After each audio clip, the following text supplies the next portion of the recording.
তুমি জানো না জুলুমকারী জুলুম করে জাহান্নামে যাবে, জুলুম দেখে যে চুপ থাকবে সেও জাহান্নামে যাবে। আমি এই কথার উপরে বাস করতে রাজি আছি। তুমি মনে করছো ইসলাম মানে শুধু দাড়ি টুপি নামাজ রোজা, এইটাই তো তোমার বড় ভুল হয়ে গেছে। আর এইটা তোমার ভুল নয়, তোমাকে এই জায়গায় নিয়ে যাওয়া হয়েছে। আর এই জায়গায় নিয়ে গেছে কারা? শয়তানেরই অর্থে পরিচালিত একদল মোল্লা মুলি সাহেবরা তোমাকে নিয়ে গেছে যে মুসলমানকে শুধু মসজিদ চিনা, নামাজ দেখা, রোজা দেখা, দাড়ি দেখা, টুপি দেখা, ওকে মাথায় ঢুকিয়ে দিয়ে ধর্ম মানে এটা। চুরি হচ্ছে রুখতে হবে না, যাওয়ার দরকার নেই। খুন হচ্ছে যাওয়ার দরকার নেই। অন্যায় হচ্ছে যাওয়ার দরকার নেই। রেপ হচ্ছে বলার দরকার নেই। জুলুম হচ্ছে বলার দরকার নেই।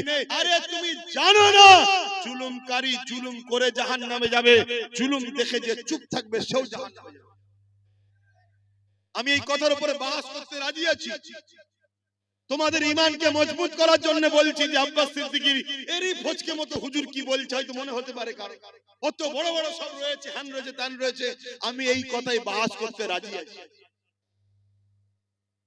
ইসলাম যুগে যুগে অন্যায় সাম্রাজ্যকে মিটিয়ে দিয়ে সর্বধর্মের মানুষের মুখে হাসি ফুটিয়েছে, এর নাম হলো ইসলাম। ইসলাম কখনো কোন ধর্মের উপরে জোর করেনি, কোন ধর্মের বিরুদ্ধে লড়াই করেনি। ইসলাম যতবার লড়াই করেছে সন্ত্রাসদের বিরুদ্ধে, জালিমদের বিরুদ্ধে। আজকে দেখা যাচ্ছে অনেক মন্দিরের পিছনে হাজার হাজার লাশ পাওয়া যাচ্ছে, যাচ্ছে না যায় না। এখন তার বিরুদ্ধে লড়াই করার ইজাজত ইসলাম দিয়েছে। কিন্তু যখনই লড়াই করতে যাবে কেউ যদি বলে ইসলাম হিন্দুদের বিরুদ্ধে, এটা হলো চরম একটা অন্যায়। ইসলাম হিন্দুদের বিরুদ্ধে নয়, ইসলাম খ্রিস্টানদের বিরুদ্ধে নয়, ইসলাম ওই যে ধর্মের নামে যারা নারী দেহ শোষণ করেছে তার বিরুদ্ধে। কথা শুনছেন না শুনেন? হ্যাঁ, আজকে কোন বাবা বলবে যে নারী হলো মজা করার জিনিস। দেখলেন না কিছুদিন আগে মিডিয়াতে বলছিল, দেখেছেন না? দেখলেন একটু হ্যাঁ কি না বলেন, এই নারী কি মজা করার জিনিস? ইসলাম বলছে এরা হলো মানবরূপী পশু, এরা নারীকে সম্মান দেয় না, এরা নারীকে ভোগের জিনিস মনে করে, নারীকে মজার জিনিস মনে করে। এই সকল মানবরূপী পশুদের বিরুদ্ধে লড়াইয়ের নাম হলো ইসলাম।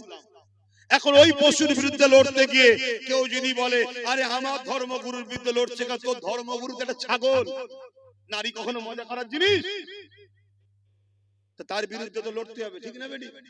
এই ছাগলগুলো দেখছে ইসলামের ঘরের ছেলে যদি জেগে যায় কোরআন পড়ে, তাহলে আমার পাগলামি তো ছুটিয়ে ফেলবে। তাই আগে থেকে কোরআনের বিরুদ্ধে বলে, ইসলামের বিরুদ্ধে বলে ইসলামকে মিটাবার চেষ্টা করছে। কেন? ওদের হাতে রাজ পাওয়ার আছে, যে মিটিয়ে দে, থাকবে না বাস, না থাকবে বাস। কথা বুঝে আসছে না? এই জায়গায় দাঁড়িয়ে থেকে বলো তোমার আমার ডিউটি আছে না? না। আব্বাস সিদ্দিকী কি করছে? আব্বাস সিদ্দিকী যতটুকু ক্ষমতা যে করছে জাগাচ্ছে, বলছি। তাহলে আজকে সেই জায়গায় তোমরা যদি যে ক্ষমতাটা আল্লাহ তোমাদেরকে দিয়েছে ওই ক্ষমতা যদি ঠিক জায়গায় প্রয়োগ করতে পারো, তাহলে আমরা আরো শক্তিশালী হব না হব না? কথা বলো, শক্তিশালী হব না হব না? তাহলে আমরা যদি আরো শক্তিশালী হতে পারি, তাহলে জালিমদের বিরুদ্ধে আরো সোচ্চার হওয়ার ক্ষমতা পাবো না? বুঝতে হবে।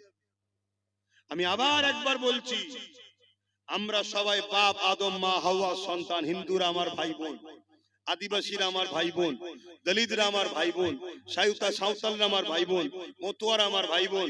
তোমরা মানো চাই না মানো, আমি তাদেরকে ভাই বোন বলে মানি। কেন? তাদেরও বাপ যে আমারও বাপ সে, তাদেরও মা যে আমারও মা সে। প্রথম বাপ মা আদম আর হাওয়া থেকে পৃথিবীতে মানুষ্য জাতি তৈরি হয়েছে। কোন হিন্দু, আদিবাসী, দলিত, সাঁওতাল, বাগদির সঙ্গে আমাদের লড়াই নয়।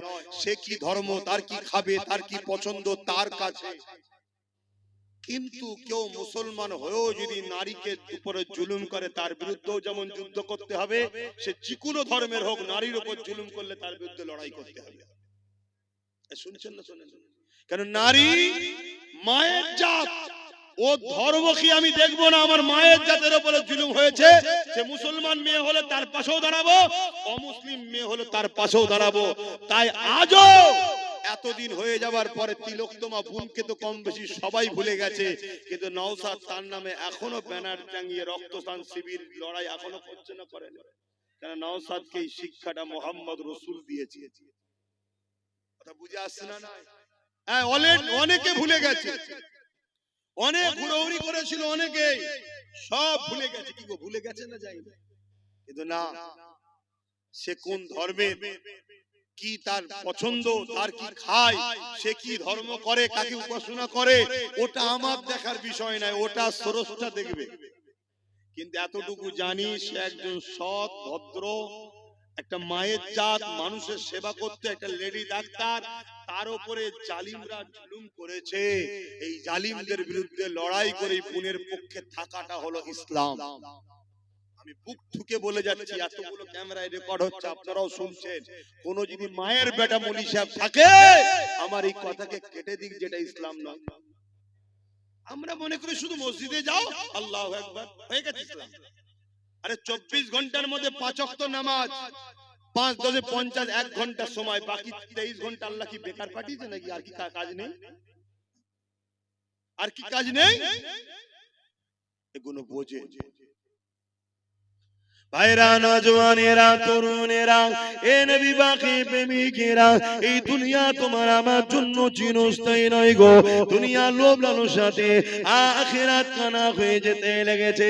কিয়ামতের দিনে কোন মুখ নিয়ে মহান স্রষ্টা আল্লাহ পাকের সামনে দাঁড়াবে?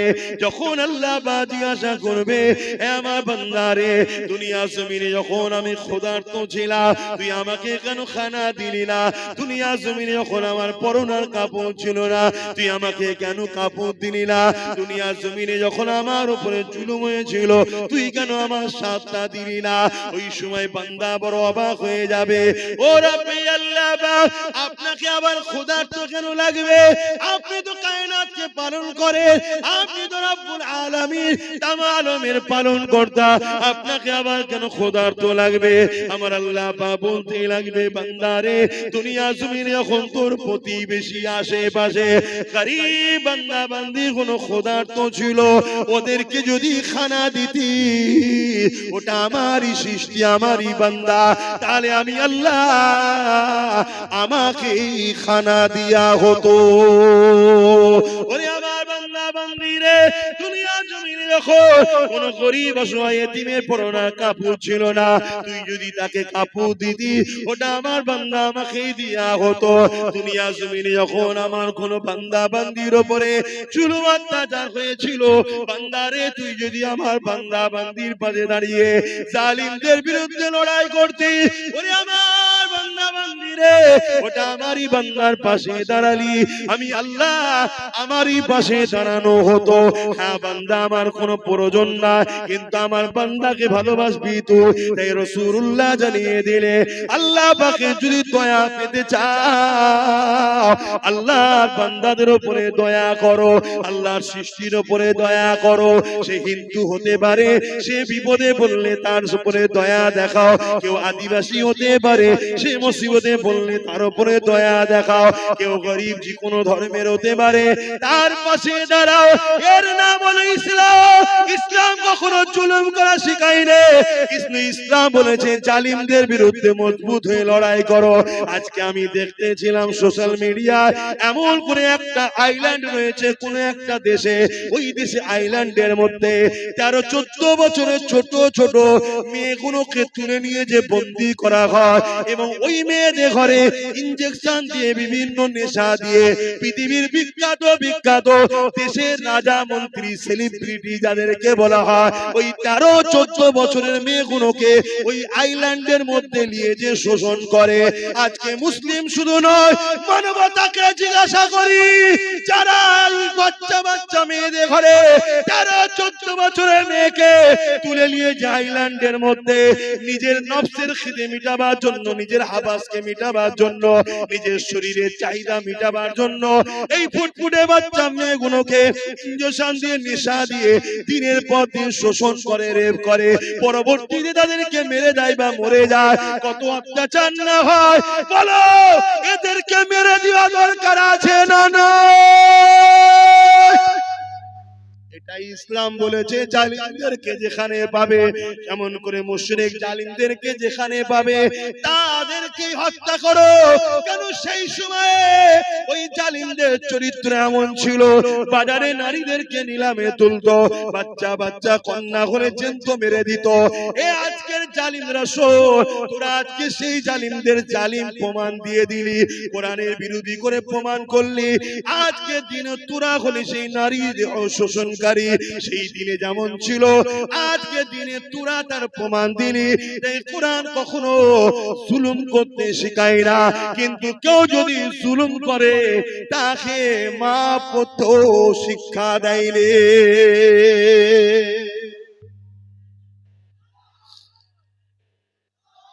বলো, তোমার বাড়ি একটা 14 বছরের ফুটফুটে বোন আছে, বেটি আছে, তাকে তুলে নিয়ে যদি কেউ দীর্ঘদিন নেশা করিয়ে তাকে সেক্সুয়াল হ্যারাসমেন্ট করে, তার শরীরকে শোষণ করে, তাও কত বছর, 13-14 বছর। শোষণ করছে কে?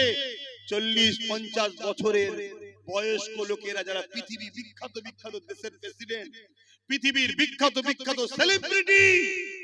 বলো, এই সকল মানবরূপী পশুদের বিরুদ্ধে কোরআন যদি বলে এদেরকে যেখানে পাবে সেখানে হত্যা করো, সেই সময় যারা ছিল কোরআন এটা ভুল বলেছে? এইটাকে যারা রোধ করতে চাইবে, জানতে হবে আজকের দিনে তারাও কিন্তু ওই সকল গোপনে কোনো না কোনো বেটিকে শোষণ করছে, তাই এই আয়াত তাদের গায়ে লেগেছে। আওয়াজ দিয়ে বলো, ঠিক না বেটে? বলো, আজকের এই জালিমদের বিরুদ্ধে আমরা দেশের আইনকে সম্মান দিয়ে এদের বিরুদ্ধে আমাদের ক্ষমতা দখল করে এদেরকে আইনের আওতায় আনার জন্য আগামী দিন লড়াইয়ের জন্য কারা প্রস্তুত? হাত তুলে দেখান, হাত লম্বা করে তোলেন, হাত তুলে রাখেন। গরিবদের জন্য লড়বেন, আওয়াজ দিয়ে বলুন, গরিবদের জন্য লড়বেন, এতিমদের জন্য লড়বেন, নারীদের জন্য লড়বেন, বিধবাদের জন্য লড়বেন, জালিমদের বিরুদ্ধে লড়বেন, এতিমদের পক্ষে লড়বেন।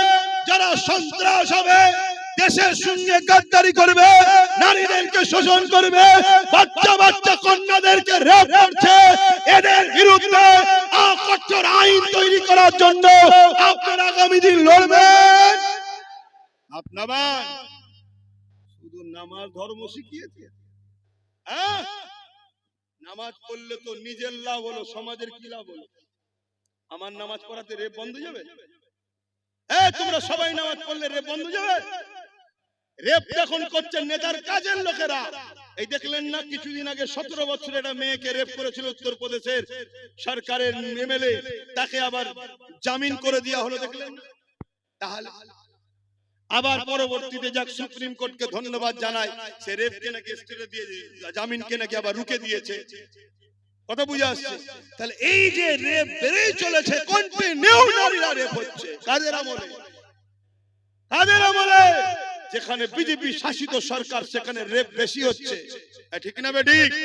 তাহলে আজকে বলুন, আজকে সেই বিজেপির নেতা অর্জুন সিং বলবে ইসলামে রেপ করা ভালো, তাহলে বুঝে নিতে হবে যে এ শয়তান নিজেই মনে হচ্ছে ওই কাজের কাজী হয়ে বসে আছে। বলেছে না বলে না? কিন্তু এর বিরুদ্ধে কেস হয়েছে না হয়নি? একে অ্যারেস্ট করেছে, কেন করেনি? এটাই তো প্রশ্ন আপনাদের, আমি কিছু ভুল বলছি? কেন করেনি? তাহলে তোমাদেরকে পাত্তাই দেয় না, তোমাদেরকে কিছু দাম দেয় না, তাই তোমাদেরকে যেখানে দাম দেয় না, তোমাদের দুশমনদেরকে যেখানে গার্ড দেওয়া হয়, তাদেরকে তোমরা সহযোগিতা করো। আগামীতে করবে, আগামীতে সহযোগিতা করবে। বন্ধ করলে গরম হচ্ছে, খুলে দিলে ঠান্ডা লাগছে। বলো, সহযোগিতা করবে? আগামী দিন তাহলে রেপিস যারা হবে তাদের সর্বোচ্চ শাস্তির প্রয়োজন আছে না না? আজকে আইন করা হচ্ছে কি করে ওয়াকফকে লুটা যায়, আইন করা হচ্ছে কি করে ওয়াকফকে লুটা যায়, কিন্তু আইন করা হচ্ছে না কি করে রেপকে বন্ধ করা যায়। আইন করা হচ্ছে কি করে আদানি আম্বানিকে দেশের সম্পদগুলো তুলে দেওয়া যায়, কিন্তু আইন করা হচ্ছে না কি করে দেশের বেটিদেরকে বাঁচানো যায়। তাহলে আজকের ক্ষমতায় আসনে বসে আছে কারা, এটাও তো দেশের নাগরিক বেটিদেরকে ভাবা দরকার আছে না না? আজকে আমার রাজ্য সরকার আইন করছে ওবিসি কে ব্যান করে, ওবিসি কে শেষ করে মুসলমানদের রুজি রুটি চাকরি পড়াশোনাকে শেষ করে দেবো। কিন্তু রাজ্য সরকারও কখনো বিল পাস করলো না যে কেউ রেপ করলে তাকে শাস্তি 24 ঘন্টার মধ্যে দেওয়া হবে। এটা বিল। উপরন্ত আমার রাজ্য সরকার তিলক তোমার আসামিকে বাঁচাবার জন্য সুপ্রিম কোর্টে কোটি কোটি আমাদের ট্যাক্সের টাকা দিয়ে কেস চালাচ্ছে। তাহলে বলো এই রেপিস্টদের সাপোর্টকারী সরকারদের ঘরে কোন উম্মতে মুহাম্মাদি সাপোর্ট করতে পারে? এগুলো ভাবতে হবে, এগুলো ভাবানো দরকার আছে না? না, এ তো অসুবিধা হচ্ছে। কারণ তোমার ঘরেও বোন আছে, তোমার নাতি পুতনি আছে, নাতনি আছে। সমাজে যখন চরিত্রহীন হিংস্র মানবরূপী পশুদের সংখ্যা বেড়ে যাবে, যে রেপ করলে শাস্তি হচ্ছে না, ভালো ছেলেও আগামী দিন রেপিস হতে তখন বাধ্য হয়ে যাবে। এটা ভালো একটা চলছে। তাহলে সেই রেপিসের হামলায় কাল তোমার যখন ফুটফুটে 10-12 বছর 14 বছর 15 বছরের মেয়েটা রক্তাক্ত হয়ে রাস্তার কোন ধারে কি আলে খেতে পড়ে থাকবে, সেই দিন কি তুমি জাগবে? তুমি আজ ভাবছো আমার তো সন্তান নেই।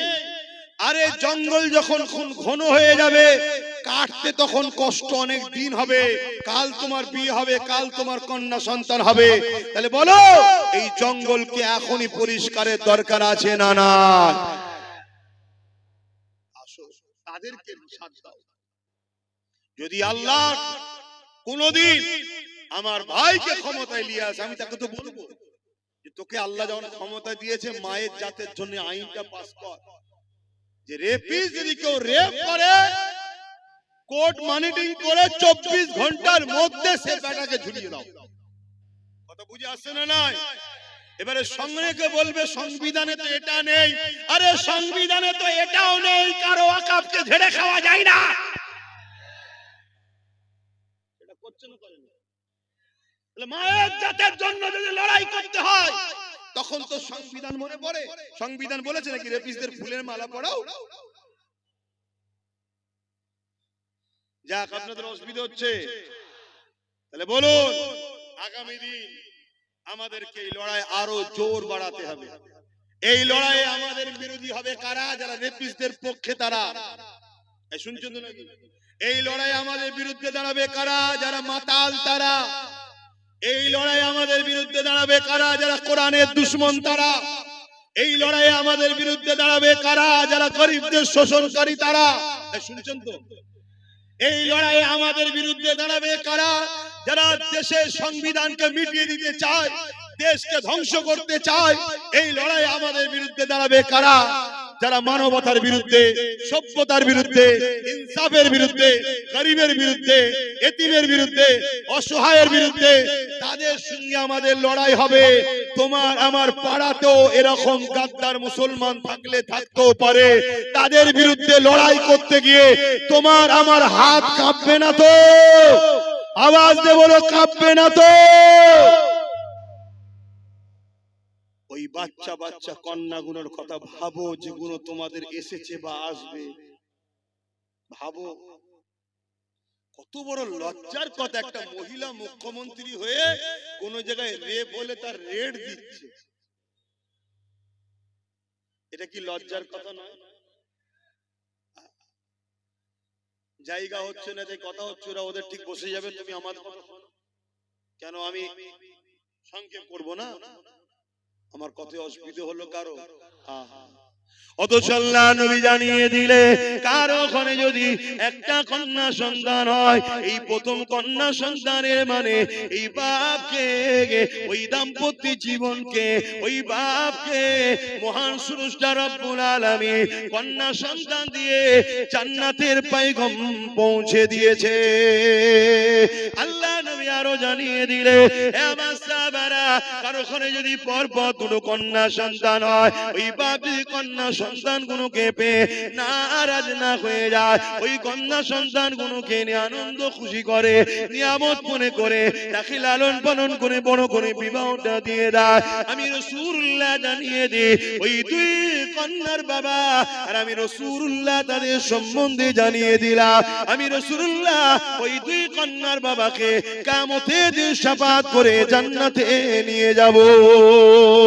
আল্লাহ নবী আরো জানিয়ে দিলে, এ দুনিয়ার মানুষেরা, এ আমার বাপদানেরা, মায়েরা, বোনেরা, বিশ্বের নারীদেরকে জানায়, আমার ভাষা যারা বুঝবেন, যে কোনো ধর্মের হোক না কেন, ইসলাম নারীকে এত সম্মান দিয়েছে, ইসলামের মোকাবেলায় দাঁড়াবার কারো ক্ষমতা নাই।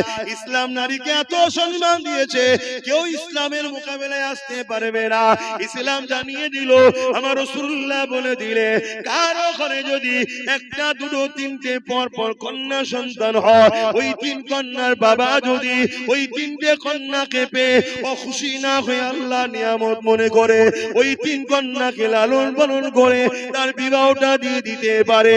আমি রাসূলুল্লাহ জানিয়ে দিলাম, আল্লাহ নবী দুটো আঙুল তুলে দেখাচ্ছে, এই তিন কন্যার বাবাটা আমি রাসূলুল্লাহ আল্লাহ পাকের জান্নাতে পাশাপাশি থাকিব। আরো জোরে বলুন সুবহান।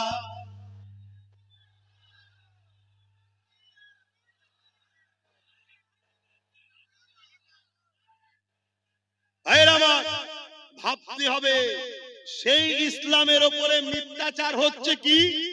ইসলামে নাকি রেপ করা ভালো। যে ইসলাম নারীকে এত মর্যাদা দিয়েছে, একটা একটা নারী একটা একটা জান্নাত, বলুন সুবহানাল্লাহ। যে ইসলাম নারীকে এত মর্যাদা দিয়েছে, আল জান্নাতু তাহতা আকদামুল উম্মাহাত, প্রত্যেকটা পুরুষের জান্নাত নারীর পায়ের তলায়, সেই নারীটা হলো সেই পুরুষের মা, জোরে বলুন সুবহানাল্লাহ। যে ইসলাম নারীকে এত মর্যাদা দিয়েছে, শ্রেষ্ঠ পুরুষ ওই ব্যক্তি যাকে তার স্ত্রী সার্টিফিকেট দেয়, নারী হলো স্ত্রী সার্টিফিকেট দেয় যে আমার স্বামী ভালো, সে হলো শ্রেষ্ঠ পুরুষ। ইসলাম নারীকে এত মর্যাদা দিয়েছে, সেই ইসলামের উপরে মিথ্যাচার করছে, এর কারণ একটাই, এরা জেনে নিয়েছে পাওয়ার আমাদের হাতে। তাই বলে যাচ্ছি, আব্বাস সিদ্দিকী কি করছো কেউ যদি জানতে চাও, কোনদিন যদি আমাদেরকে ক্ষমতা দাও, এই নারী বিদ্বেষীদের ঘরে তুলে নিয়ে যায় এদের পাঁচা প্রশাসন দিয়ে লাল করে ছেড়ে দেওয়ার ক্ষমতা আমরা রাখি। আল্লাহু আকবার, জিন্দাবাদ জিন্দাবাদ, ইয়া রাসূলুল্লাহ ইয়া রাসূলুল্লাহ, আল্লাহু আকবার। নারীদের পক্ষে আছি তো নাকি? নারী বিদ্বেষীদেরকে প্রশাসন তুলে নিয়ে যে আইনের আওতায় এনে পাঁচা লাল করুক, এর পক্ষে আপনারা কি নয়? জোরে বলুন, হাত তুলে বলুন, পক্ষে নয়। কিন্তু প্রশাসন আমার আপনার কথা শুনবে কেন? আমি আপনি তো কে? উপরন্তু আমি আপনি যদি কোন রেপিসের পক্ষে, রেপিসের বিরুদ্ধে নাবি, ও মানে মজলুম নারী যে রেপ হয়েছে, সেই অসহায় বোনের পক্ষে যদি আমরা নাবি, প্রশাসন তোমাকে আমাকে মেরে তুলে দেবে। কেন? প্রশাসন এখন রেপিসদের হাতে কন্ট্রোল। আশাটা কি খারাপ লাগলো? প্রশাসন বন্ধুদের কিছু করার নেই, তারা চাকরি করছে। তারা বলছে জনগণ দেখে দেখে এই রেপিসদের ঘরেই বসিয়েছে, শিক্ষিতদের বসাই নেই। এক কথা মাথায় ঢুকছে? তাহলে বলো, পাপ একজন করে, সে যেমন পাপ করে জাহান্নামে, পাপীকে কেউ যদি পাপ করার ক্ষমতা যোগায়, সে কি জাহান্নামী নয়? কি বলছি শুনছো? একটু বোঝো, একটু জাগো, একটু দেখো। আজও নবী আমার মদিনা জমিনে তোমার আমার জন্য কাঁদতেছে। সেই নবী পাকের দ্বীন ইসলাম তোমার আমার কাছে রেখে গেছে। এ যুবকেরা, তরুণেরা, তোমার আমার কি দায়িত্ব নয় সেই রাসূলুল্লাহ দ্বীনের জন্য ভাবা? অসুবিধা হচ্ছে নাকি? জায়গা হচ্ছে না তো একটু চাপাচাপি করা যাবে? আর কোন লাইন নেই? বলছে পিছিয়ে আছে, কম বক্তা বলবি তো এগিয়ে আছে।